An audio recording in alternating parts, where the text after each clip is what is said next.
So, Syre, the expert that Ann Taylor mentioned in the alibi yesterday, a lot of people are just talking about the moon and stars, right? Like I've mentioned, that was my first take on it, the moon and the stars. And then I looked into it more and I'm like, oh, who is the Syre with exculpatory evidence, right?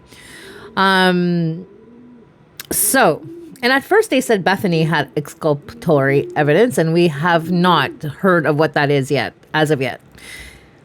Anyways, this is what I wrote in my community tab on my TikTok, on my YouTube, sorry. On my YouTube, and I'm going to read it word for word as to what I said. And you guys can let me know what you guys think, all right? So I'm looking at my computer here. I'm always looking at my computer. If I'm talking to you guys, I'm always looking at my computer. All right, so this is what I wrote 26 seconds ago. Syre, an expert may either be... Okay, let me start over. Syre, an expert may either be the one to prove Brian wasn't the one at 1122 King Road on November 13th, 2022. The sole person to have taken the lives of Maddie, Kaylee, Ethan, and Xana. May they rest in heaven.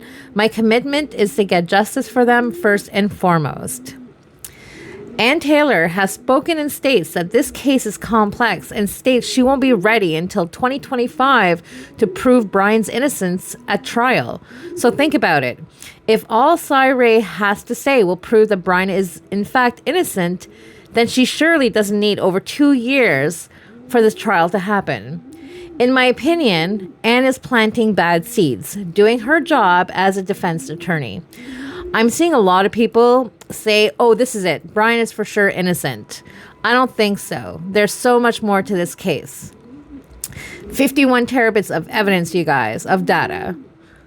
Now, the next paragraph is, I have always felt Brian is the one, but at the same time, I have always kept an open mind, which is true. I've always kept an open mind. Like, I mean, I'm not going to be mad if I'm wrong. You know what I mean? Like, I'm keeping an open mind. I'm looking at all the angles. And that's what I've always done on my main page that's gone. That's what I've always done. I've always gone from all angles. And that's why I was really well respected as a true crime creator. Anyways, I have always kept an open mind that he may not be the one to take their lives. If he isn't the one, and the actual unaliver is already past Brent Kopaka, and I'm bringing him back up, okay, then this is a good reason for this case to be complex, for it to take so long. Think about it. Think about it. If it's Brent, not that big of an if. If it was Brent, and seeing he's already passed, they don't have to scare people that the real unaliver is still out there, because the real unaliver is no longer with us. Now, I'm going to make a video on my YouTube in the next couple days. I'm going to sit down. I'm going to talk about where I stand since this whole alibi came out, and where I am and what my theories are still.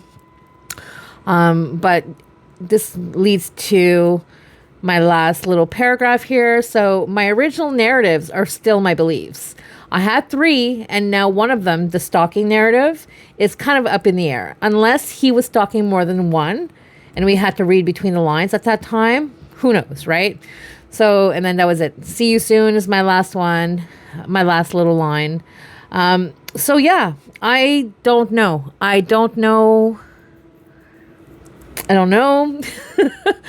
That's basically what I have to say for now on this. But I think it makes a lot of sense. Let's talk about the whole Brent part.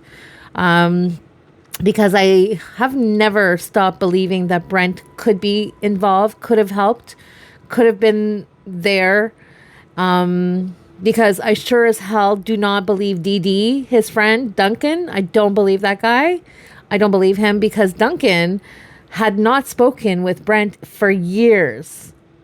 For years. So how would he know how Brent's mental state was, how Brent was?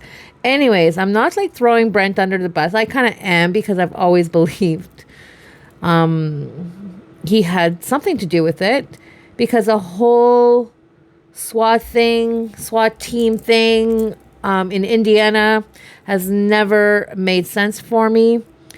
How he knew that Brent was being swatted out and told the cop. Anyways, I've discussed this plenty on my past channel, unfortunately, but if you go on my YouTube, you will find it. You'll find all my videos on Brent and why I feel they're connected.